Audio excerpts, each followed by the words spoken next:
Hello and welcome back to the Puncher's Chance podcast, and welcome to the preview show where we have a look forward to everything coming up in boxing this weekend and beyond this week. That is, of course, Jack Catterall versus Harlem Eubank and the rest of that Matchroom card, in addition to two massive fights, one rematch, one fresh one, that have recently been announced that we'll be getting our teeth sunk into. So before that, if you subscribe or follow, depending on which platform you're watching or listening on, thank you for that. Straight into the action.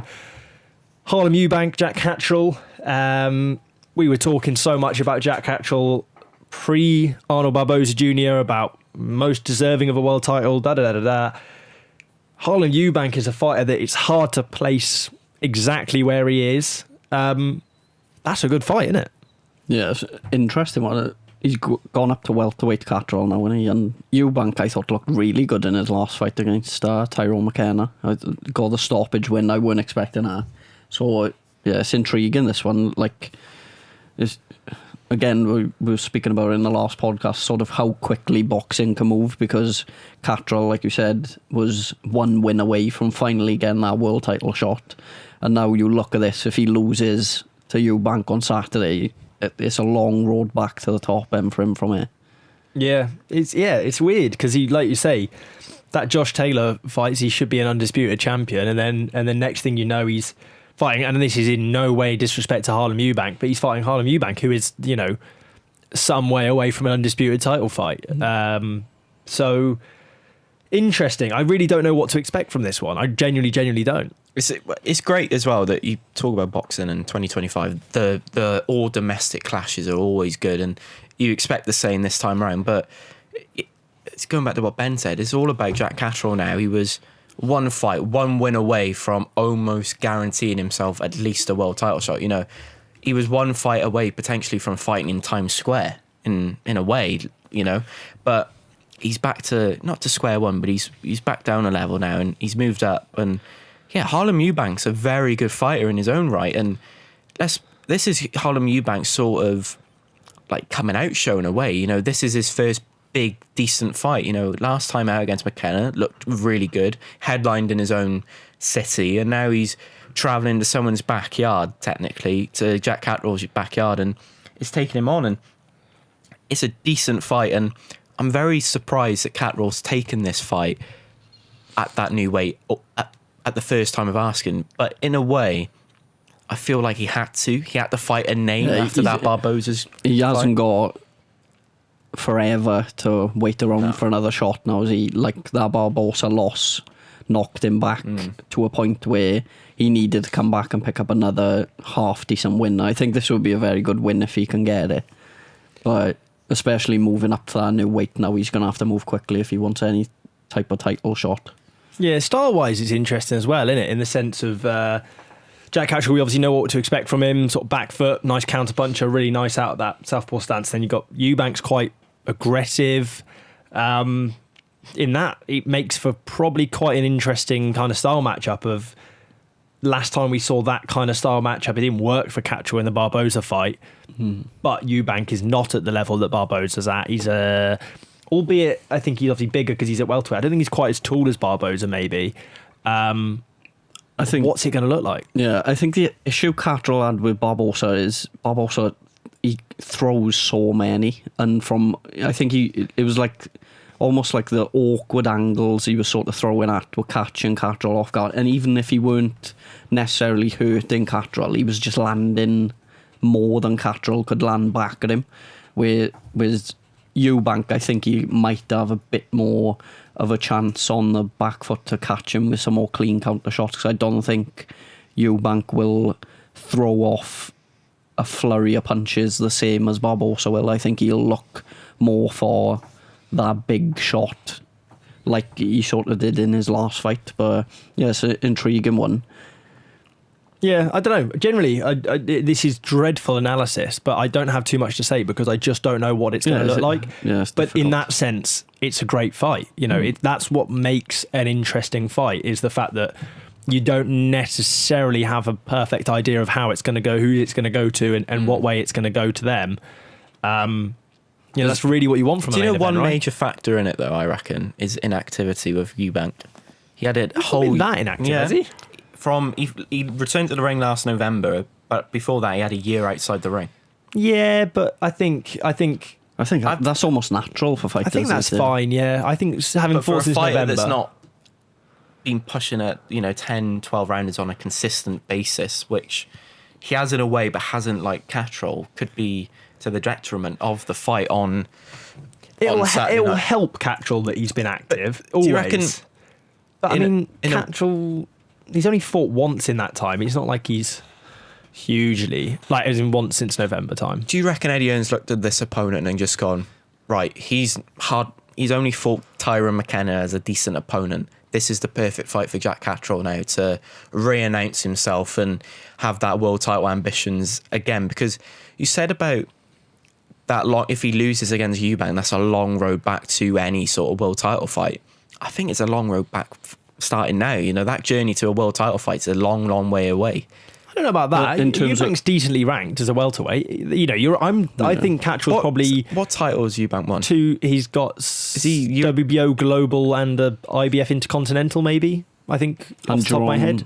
Jerron Ennis is moving up as well now, so that opens up more doors. Yeah, I think Catterall's probably only 2, maybe 3 wins away from a world title fight again. 2 if he beats Eubank in another big fight. Yeah, I think he'd be there. Yeah, if he wins on Saturday, you'd probably get an interim shot and then a full world title shot. Yeah, so I don't think he's a million. But if you lose to Eubank, He's a million. then you're talking about he's done. 4, 5 fights. I would never say done.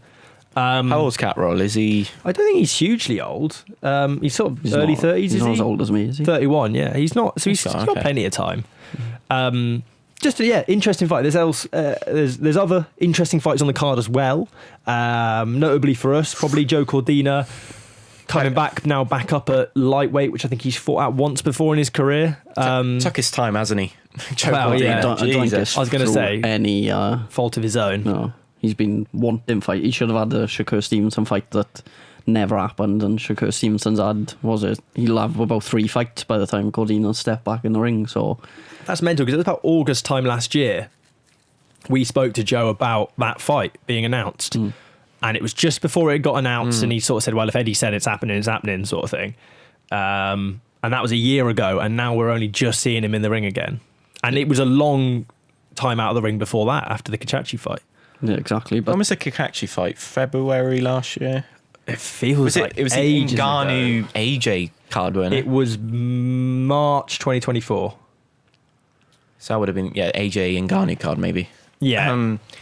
Yeah, it's just obviously Welsh bias here. It's great to see, Joe Cordina back. We know what we can do in this sport, and in a way, that fight still against Anthony Kakachi annoys me to this day because what happened in that fight should never have happened. It was, for me, bad refereeing. I don't know about you boys, but I think for Joe Cordina now, it's all about parking it now, moving on, and he's up against a tough Mexican. And if there's anything to say about Mexicans coming over here to Britain in recent times, is they're coming over here to win. They're not coming over here to easily get past, no further than last week against with Yafai. I think Cordina was done at the weight though. I think even if he hadn't have But when a lost to referee Kakashi- says break, Like how many times have we I think it's easier to say it because we want to see Cordina do well, but if it was the other way round, would you be making as much? I'm not buying it. I think no. If a referee says break, you're gonna put your guard down. You're gonna be a little bit less. How many tense. times have one of us sat in these seats and said, protect yourself at all times? You literally said it when it happened to Jamie TKV. You can put that in as a little run clip. up that little But clip. what I mean is, I know that was it's annoying. that was the worst thing that. But he wasn't, it's not like he was storming that fight, walking to There was victory. no guarantee. If he hadn't It was a landed- 50-50 fight up to that point. Kakachi was doing well. There was no guarantee. Kakachi started better, I thought. Yeah. Like, in a way. There's no guarantee, even if he hadn't landed that shot, that Cordina was going to go on to win that fight regardless. It was a that- turning point, yes, but I don't think it's as black and white as saying that is the reason that Joe Cordina lost that fight. Oh no, you've seen what Kakachi's gone on to do since in He years. sparked out Lee Wood, he sparked out Josh Warrington. Exactly, he's more than shown that he's capable of fighting at an elite level and is taking on some of the best fighters that Britain's got to offer. Yeah, I do get your point. It is. more than anyone want to see Cordina do well, and I'm glad to see him back. And I think this sets up nicely. Obviously, he'll get the winner of Sam Noakes and Abdullah Mason. That's possibly one last shot at winning a world title. But can you imagine when that comes around, mind and someone over there has to make a prediction for that fight, Cordina and Noakes? It's a difficult horror fight. If it gets made. Horror for me. I think I'll have to watch back that Cordina fight now, because I don't remember it being quite as black and white as ref says break, I don't think drops it was. hands. I think it was I seem to remember it being very kind of one. At the exact moment the ref was calling break, the shot was Did he landed. get knocked down numerous times in that round as well? And got saved? I can't remember. I can't. I remember it being an absolute nightmare. This was the whole Welsh Saudi curse that we had with Gavin and then with him. But no, he went no down Welsh once and then was stopped. In the third, yeah. I don't know. It'd be interesting, but like you say, that Sam Noakes or Abdullah Mason fight is a great opportunity for him to fight for another world. Those are two fighters, albeit great fighters, albeit well deserving of world title fights in their own right. They are not yet out and out world champions, and by winning that fight against one another, it doesn't make either of them an out and out world champion. Joe Cordina has shown in the past he is an out and out world champion. He's fought for, defended, 2-time IBF world champion. So, were you there when he fought that Japanese guy in Cardiff? No. That night, incredible. Yeah, it'd be based off of that. You would have to say that he would look at both Sam Noakes and Abdullah Mason as an opportunity, and nothing less than an opportunity to win another world title. And when you're fighting at that elite level as well, anyone can beat anyone on their night. But this Saturday he needs to get through first, and like you said, could be a bit of a slip up. We've seen where they bring the Mexican fighters over, because he's 24. He's got the same record as Cordina. He's got 13 knockout wins. So there's no guarantee that Cordina goes in there Saturday. As much as we obviously all want to see him win, he does need to get through Saturday first before he looks too much ahead to another world title shot. The other flip side of that whole Mexican argument as well, I've seen plenty of Mexicans in big fights that have looked truly horrendous and have never looked like they should be at the level. And I think that's why it's often the Mexicans they get over, because they have so many fights in Mexico from a young age that they get good rankings from just fighting domestically, and you can almost get them well ranked compared to their ability. And there's a handful of occasions that goes wrong, but on the most part, you don't really remember all the Mexicans that turn up and get spanked. You just don't remember them. No, but if it ever does go wrong, it's a Matchroom fighter. Yeah, true. Yeah, at least it's not Argentinian. Let's say that much, because we know what those guys do. Those are always a nuisance, especially against a Welshman as well. Elsewhere, Skye Nicolson making her comeback fight after a loss to Tiara Brown, now down at super bantamweight. She sort of said that she feels like she probably should have started at super bantamweight all along and worked her way up. You don't often see fighters drop down, particularly after a world title. Is this a great opportunity to start again and come again for Skye? Yeah, I think that's what it is. Now, obviously, she felt like she needed a refresh. We were saying for, I think, a few fights on the spin where it was always the same of this person could test her, but we don't think that they will. But Tiara Brown done very well, and I think definitely deserved the win, deserved to pick up a world title. But yeah, it's just a matter of starting again now. I have no doubt that she'll win another world title and fight plenty of other world title fights. But yeah, it does again feel like a while since we've seen her in the ring. Yeah, because that Tiara Brown fight, I actually think the Tiara Brown fight was the first time we didn't say, this girl could cause Skye Nicolson a problem, because we were like, well, we've said it so many times and had egg on our face. We didn't really know, though, Tiara Brown that much, did we? We didn't really know. I knew she was decent, but every single time we've said Skye could be caused a problem here, and she never had been. So we were like, we're not going to be, we're not going to be silly. We're not going to be in her own daft. Backyard as and well. She was homecoming. She comfortably beat Skye, and I do still genuinely believe Skye is one of the most talented female boxers around, and she now has a great opportunity at super bantamweight, which isn't the strongest division. I was having a look the other week. How many times as a boxer as well? It's not the strongest in terms of... she's still ranked as a super featherweight on BoxRec. How many times has a boxer gone, right, I'm going to restart? This is like, you lose your first fight, okay, restart, maybe this weight isn't for me. How many times have we seen a boxer go down? Not often, yeah. Everyone seems to go up. Joe Cordina, prime example. So I'm very shocked about that. But no, it was great to see her back out, and obviously that fight down under was a massive shock, and it was probably one of the, in a way, you can say one of the biggest upsets of the year so far. Probably, yeah. In terms of, we weren't really expecting Tiara Brown to really cause Skye any problems, and she caused her a lot more problems than everyone expected. And it's good to see. And Benn's got her up on his computer. Is Ellie Scottney with Matchroom? MVP. No, she's with MVP now. Oh, God. Well, Because who isn't? That's probably the best fight they can make at Super How many Bantamweight. belts has Ellie Scottney got, mine? She's got 3, I think. Yeah, she's them all. But She might have the WBA as well, but I can't tell on you. yeah. No, it's a good opportunity for Skye to come back. It's nice to see a fighter not kind of down and out and have another opportunity at it, in the same way that Joe Cordina is. And then the other side of this card is, particularly, I'm looking at a trio of really strong prospects I'm looking forward to seeing. Pat Brown, of course, only just, it feels, off the back of a decent win in his last fight. Not even. And Lewis Oakford is going to be an interesting test. I watched Oakford, albeit get sparked clean out by Alois Yumbi in Wembley Arena, but he is a somewhat accomplished former Commonwealth silver champion. So yeah, he's a somewhat accomplished domestic cruiserweight, and I think that. Pat Brown, it's the kind of fighter that Pat Brown needs to be beating if he's serious about kicking on at certainly at least a British level, and to take that in your third fight with the hype and the momentum he's got from his first 2 fights, I'm happy to see it. Yeah, it's good to see him back out so quickly in a sort of hometown show as well. But I feel like we've been quite harsh on Pat Brown as well, and I think it's just because they've built him very quickly to, they've sort of established him as like the future of Matchroom, whereas I don't feel like we've seen enough of him so far to say that he'd be any different or go far beyond what we've seen at British level. Yeah, I think we were keen to manage expectation with Pat Brown, but how many times have you seen someone make their professional debut in the main event? Yeah, not often. But main event is only about stature in terms of your brand rather than ability. You know, he's a sellable asset. Yeah, exactly.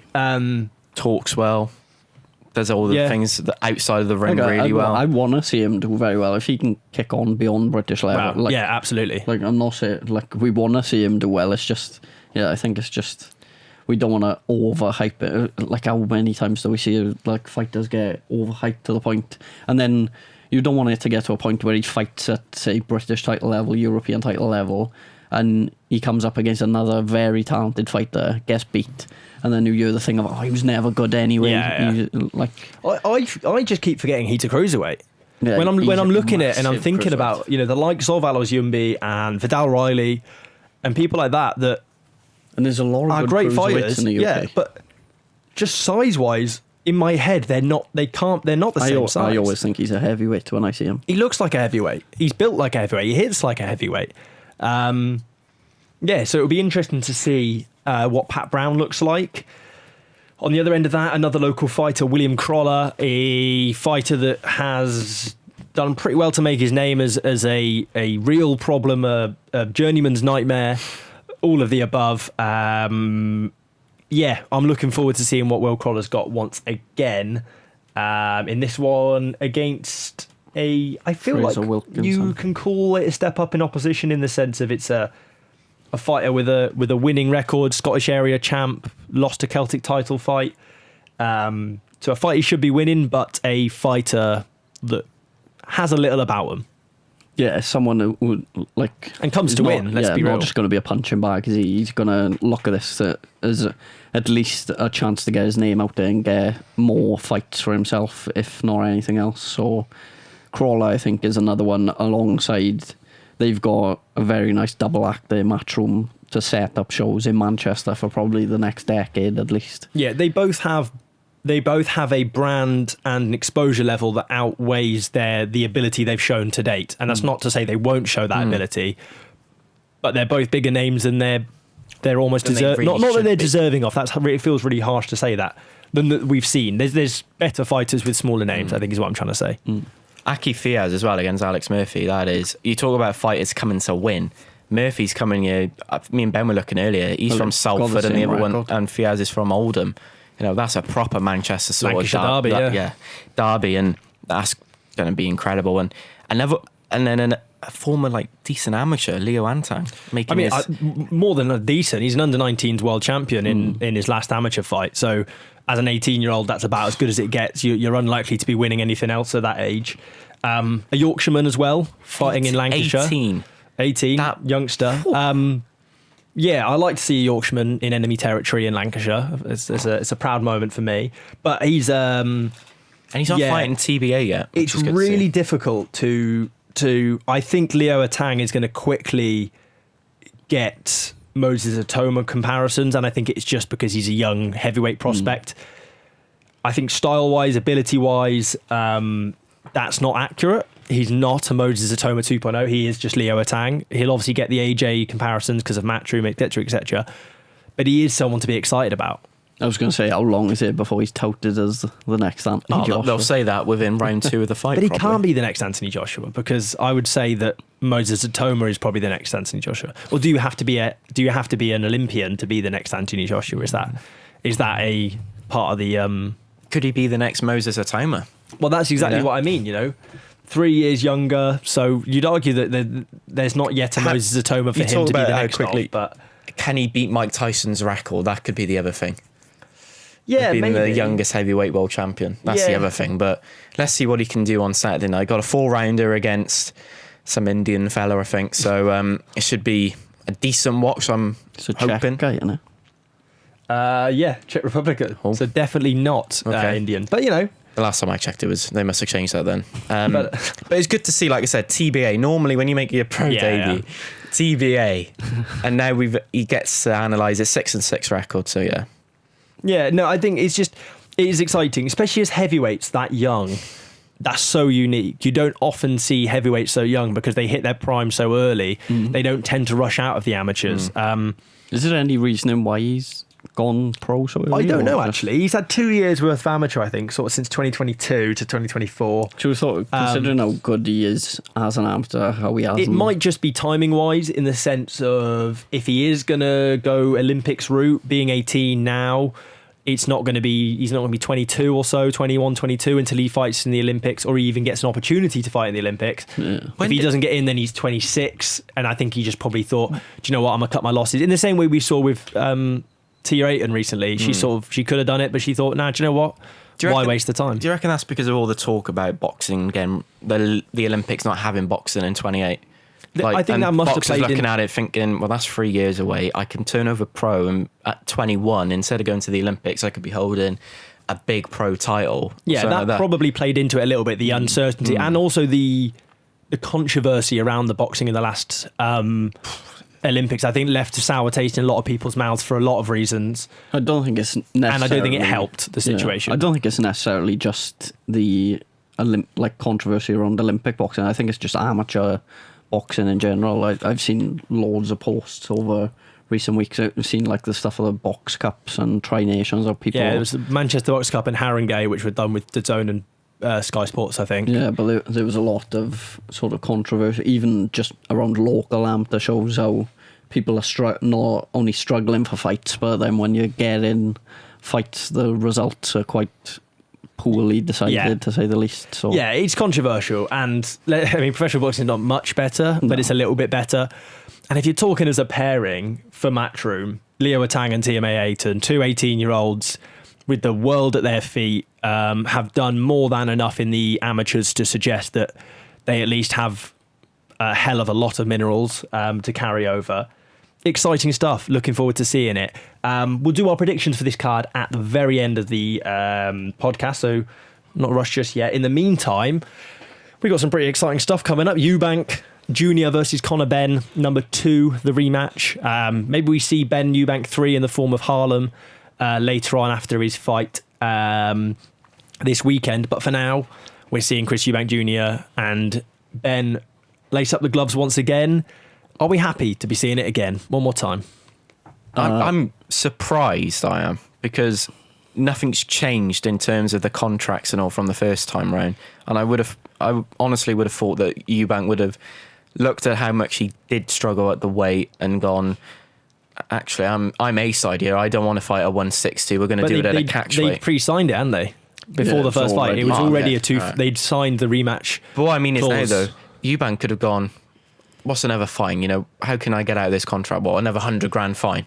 How many times has he been fined 100 grand in the last month? But it wouldn't be a 100 grand fine because you'd basically have to pay your breach of contract, which would be Conor Benn's loss of earnings, which is not a drop in the ocean. I think that's the reason I'm not surprised it's happened, is because the amount of people with their hands in the pots that want that nice little paycheck. Of course it happened. I'm excited to see it again. But I don't think we needed to see it again. I think that's where I am. This is a man saying he didn't want to see the first fight. And it just shows how good... I did go back on my word on that. Yeah, we've switched, though, because he didn't want to see the first fight, and I did. Now he wants to see the rematch, and I don't. Yeah, but you were sat there in the stadium. You witnessed that magic moment. That video of him and Eubank Senior. I thought that night was absolutely perfect as it was. I don't think the rematch will live up to the thing of that second fight, because honestly, I think that's the best fight I've ever witnessed live. I don't think that's hard to say. But also, it's the thing around it as well. Like, he's being investigated for the use of saunas to make weight. You think he's not going to do that again for the rematch? Yeah, well, he's not going to make it. Otherwise. He's not going to put the videos out there this time and cost himself a lot of money. But like, we need to have some sort of like consideration for the health of the fighters as well. As much as people want to see these big fights, it's all well and good seeing them, but if something goes wrong, like, it doesn't matter how much money people are being paid and how much publicity is there. Like, I think there is a sense of the concern with how Eubank Jr. was hospitalised with extreme dehydration, was in hospital for a number of days, and he spoke quite openly about it on the Stephen Bartlett's podcast, is concerning. Maybe there's an argument to be made that now he will be better placed to do it again, and he knows what he's going to do and how he's going to be in a better state for the fight and stuff. And ultimately, though, unfortunately, there's two men that have the final check on that, and they've both signed the contract, and so they're both happy to run it back. And at the end of the day, money talks in this sort of level. I know I'm a hypocrite as well, because I'll be sat in the stadium again if I get the chance to and be watching it. So at least this time we're gonna have Senior for the Yule thing. You'd imagine so. Or we could have it now that Senior doesn't want to see it again. I think you'll see him there, and I think we obviously the old men had their duo as well, their two fights. So I think narratively, that's what they're going to sell it as. And like you say, once it gets into all the antics again, I think a lot of this we'll all forget about a lot of this. I don't think the result massively changes, though, does it really? No, I think Eubank Jr. I don't think Benn can perform better than he did. No. I think that was better than I thought he'd perform. So I just think you'll probably get the same again, but you never know. Never know. Experience, though, is massive, though. So Benn, first time walking out in front of a sellout stadium and all that. He done really well. I couldn't believe how well he done. What was the scorecards for that? It was 4 rounds, wasn't it? It was 116, 112. Yeah. 2 rounds. Okay, yeah, sorry. Yeah. 4 points. So yeah, it's an interesting fight. It's meant to, I have, after that first fight, I put my hands up and I was overly critical on that one.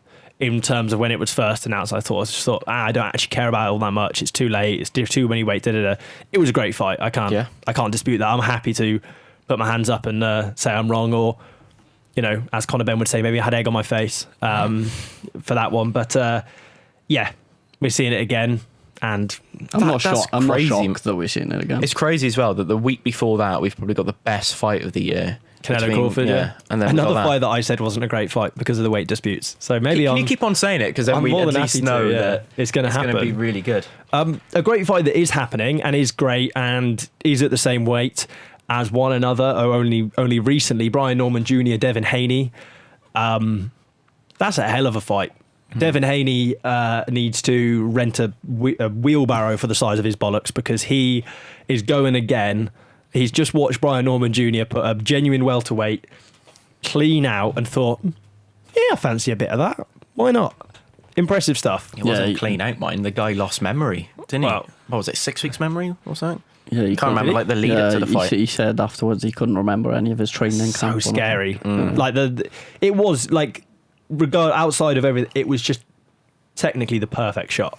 Everything, timing, angle, spacing, power, balance. It was all inch perfect into that shot. But if there's any one man who, although I suppose it was a left hook, which we know is his kryptonite, that he's going to be getting out of the way of those kind of shots, it is Devin Haney. He's not going to be sitting inside the pocket and trading. I mean, we've said it before, and we said it downstairs. That CV from Devin Haney is beginning to look obscene. Yeah, you've got to give him credit. In all fairness to him, he's stepped in and he's willing to test himself against the best, and it's what you want to see when fighters reach that elite level. I know he's not a fan favourite of many, but I don't even like. You don't like him, do you? No, I don't mind him.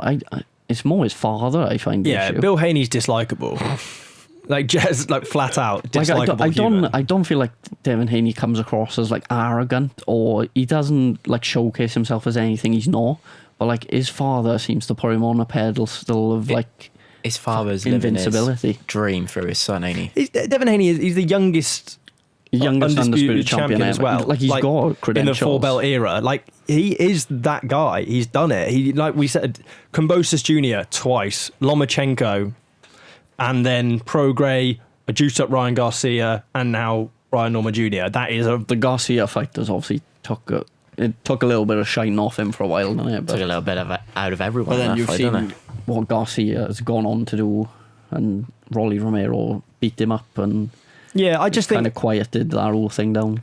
I just think particularly the other side of the pond, we so often see cherry-picked fights, big champions avoiding each other, not necessarily finding the right fights at the right times. We're not seeing them. You know, who out of the big dogs has Tank Davis fought other than Ryan Garcia, or since Ryan Garcia? We haven't seen it. Who have we seen Shakur Stevenson fight since then? We haven't seen one. And Devin Haney and Ryan Garcia seem to be the two that go on, that sort of take a look at who's the best around them and go, yeah, I'll do him. And he goes into people's backyards as well. Devin Haney went to Australia for Kambosos Jr. twice, I want to say. Could have been. I think the rematch might have been. Okay. I can't remember actually, but either way, yeah, he's all about. And I just don't know under what circumstance you'd look at that Brian Norman Jr. fight and go, yes, please. I'll have that where next. do I sign? Yeah. You know, show me the money. I don't even think I don't think the numbers go that high. No. He is probably a fighter that won't quite get the credit he deserves until he hangs up the gloves, maybe, and people look back at his record, the more he achieved, and then he might get a bit more respect than maybe he gets now. But is Eddie it's another Hearn very good fight. Still promoting him? No, he's not Matchroom. So he's just a free agent now. Yeah, no. Was he ever Matchroom? No, I don't think he's ever been with Matchroom. I think he was. I don't think he was. I think he was back in the day, wasn't he, when Matchroom were on Skye? I don't remember that. I don't know, I'm going to. Maybe he was. I can't remember. I swear he was. Yeah, you're right. Wait, hold on. Yeah, no, you're right. He was. Yeah. I can't remember. Operate independently as since, yeah. So he's a free agent since leaving Eddie. In 19 and 2021. Yeah, years back after COVID. But yeah, I just think, good fight. Looking forward to it. Would you say Brian Norman Jr. is the favourite, being natural welterweight? I think You think Devin Haney's the favourite? It's close. I think Haney beat them. Wow. I like it. I like it as a shout. I mean, it's an unbeaten Brian Norman Jr. How does the fight look? Do you sort reckon... of 7 foot. What I mean is, ring, ropes. What's Haney's game plan? Because he's probably looking at that Norman Jr. and probably going, I don't want anything. I don't want to come anywhere near that. Yeah, well, exactly. Like he does most other times. He's like if it's probably not going to be the.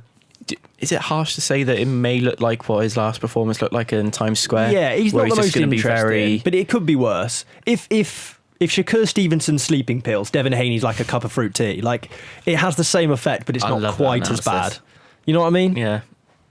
It's a weird analogy. One of the other reasons why he doesn't get as much respect is the fact that he's probably not the most entertaining to watch. So I feel like when you're an entertaining fighter that knocks people out or as sort of show real fights or moments, it's easier to hype you up. Whereas with Yeah, I think the evidence of that is the fact that if you look at American names down to that weight, the one that people pick out is probably Tank Davis, is probably the guy that people see as the biggest superstar out of a lot of them. Yeah. And what's the one thing he's got that the others don't have is big knockout wins time and time again.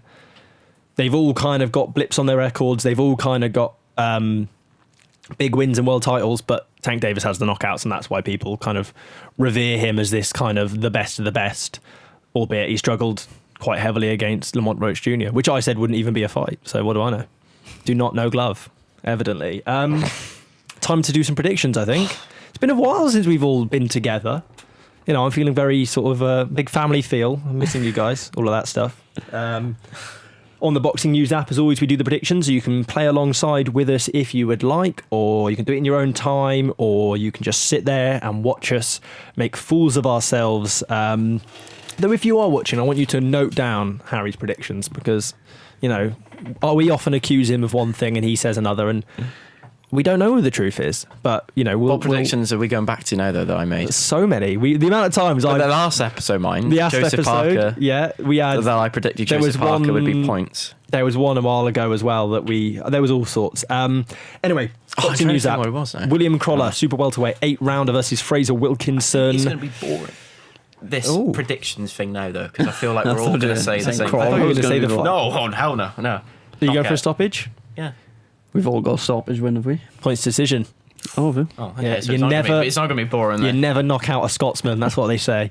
No, I just think he might be a tough little bugger. You know what I mean? I just think if you're in my mind, if you're a Scottish area champion that's not a big hitter, then you've probably got some chin on you. I don't know why. I just imagine Scotsmen's all have good chins. My on them. thought process was that he will be comfortable enough to open himself up Yeah, and then be caught with something clean.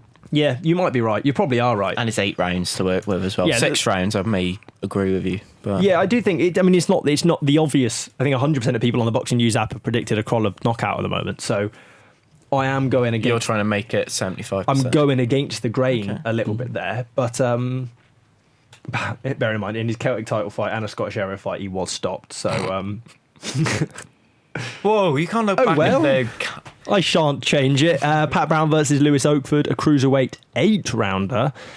Benjamin, what are you going for that one? Pat Brown by a stoppage. Fair enough. And for yourself? Pat Brown by stoppage. I think it'll be the same, but I don't think it'll be as comfortable. I think Lewis Oakford's a decent mover as a cruiserweight. I think he'll make it awkward for Pat Brown.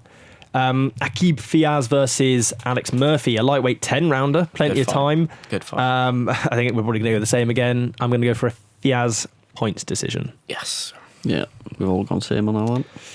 Joseph Cordina, Jarrett Gonzalez Quiroz for the WBO Global, lightweight 10-rounder.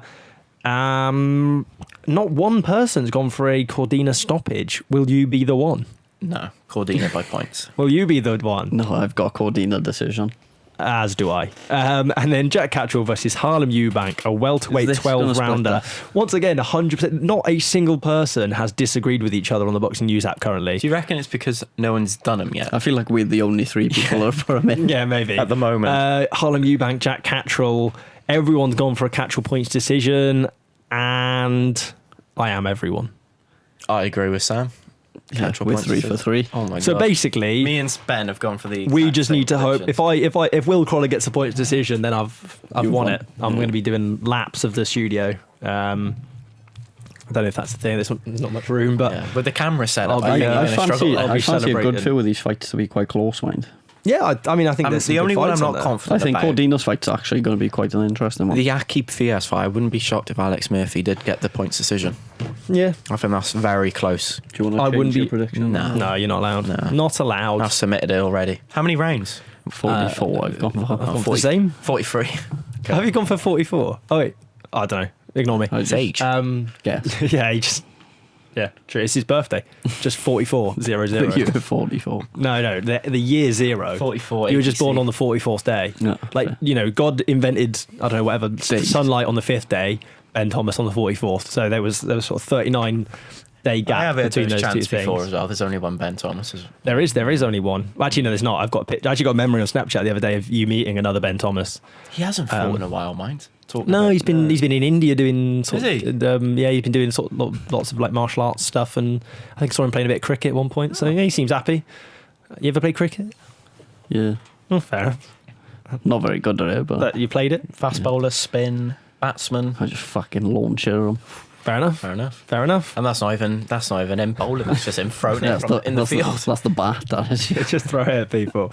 I think that's a good spot to end the episode. Perhaps before we. No one's here to talk about cricket, really. Do people talk about cricket? Everyone just fall asleep. I like cricket. I'm a big fan of cricket. If you also like cricket, then subscribe or follow. Actually, no. If you dislike cricket, subscribe or follow, because then we might actually get some. Other than that, check us out on all our social medias: TikTok, Twitter, Facebook, LinkedIn, all that good stuff, Instagram, and of course YouTube and Spotify for the podcast episode, Spotify for the audio. Thank you all for tuning in, and we'll catch you all next week. Punches chance.